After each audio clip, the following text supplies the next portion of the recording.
Hello and welcome to a quick look at some of the enhancements to lighting in Arma 3. Of course, lighting itself is quite a general topic, so what we'll do is pick out a few elements and identify some of our favourite improvements, kicking things off with the day-night cycle. Now, this alone isn't a new feature for the Arma series, but it is worth mentioning that the progression of time can completely change the complexion of a scenario, and definitely, it's a big part of the sandbox potential of our games. Something that is new, however, is the enhanced richness of the nighttime scenes.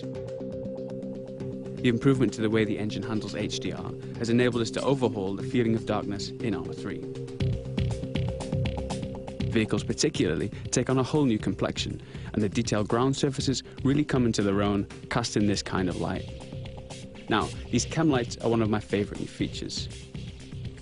They offer a splash of colour to the night, illuminating and tinting the objects around them, as you can see on the barrel of this weapon as I move around using the new tactical pace alluded to in an animations feature a few weeks back. So, if we take a look at the same scene, but now from a little further away, we can really begin to see the differences that the number of lights in a scene can make. The flashing lights there are from a chopper, and the sweeping beam is its searchlight. Moving further out still, we're able to keep the whole structure of the airbase in the scene, which, you might imagine, is great for navigation or indeed acquiring targets. In our Stratus showcase, we saw a glimpse of the new muzzle flashes. Now let's take a look again, this time using something with a little more punch.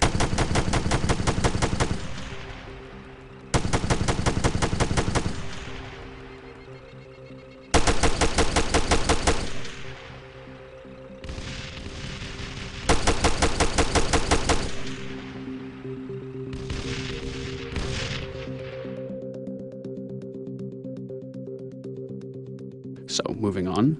Yes, for those paying attention, we're not underwater quite yet, but what you're seeing here is a peek at some of the content we've prepared for the presentations at this year's E3. If we hop across to our elite Tier 1 operator, we'll jump into our diving showcase. This section demonstrates a number of new features, but of course here we're most interested in the lighting. Looking past the fish and through the surface, we can see the clouds and the underwater shading effects on the surface of rocks, seabed, etc. Things like these subtle particle effects zipping past and the seafloor clutter also really add to the overall impression of being underwater.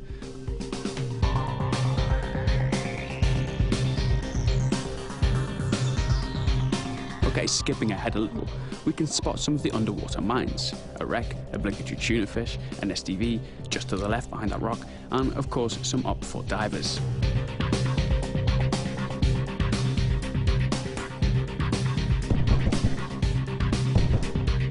So that just about wraps up what we've got time to show for you now.